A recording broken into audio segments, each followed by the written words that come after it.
આ બેને સારું બાંધવાનું થયું લાગે છે. અડધી કલાક તો એકાબીજાને મનાવે છે. જય સ્વામિનારાયણ બધાને. હજી જવાનું હતું મિત્રના બેનના લગ્નમાં, પણ કયા કપડાં પહેરવા એ નથી ખબર પડતી.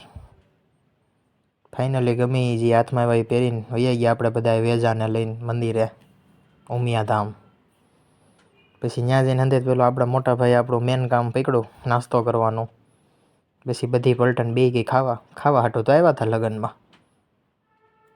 જોયું છે ને કે એક બધા ભૂખડ. પછી ઘરે જઈને ચડાવ્યું જૂનવાણી એકાદું ફિલ્મ જે આવતો હતો એ. પછી એકને લેવા જવાનો હતો, લટક મટક કરતો હાલ્યું આવ્યું. એને લઈને આપણે વહી ગયા ગાર્ડનમાં વર્ષો પછી. ત્યાં જઈને થોડીક આપણે એક્સરસાઇઝ કરી લીધી. હવે બોડી બિલ્ડર બનવાનું જ છે આપણે. મજા આવે એટલી વાર કસરત કરી જ લેવાની થાય છે. પછી ઘડીક ક્રિકેટ મેચમાં બધા રમતા હતા ટેણિયા ભેગા, આપણે ચડી ગયા ઘડીક. ફાઇનલી બેટિંગ આવી ગઈ છે, 100 પાડી દેવાના થાય છે આમાં તો. પછી છેલ્લે ગાડી ખસકાવી ઘર બાજુ.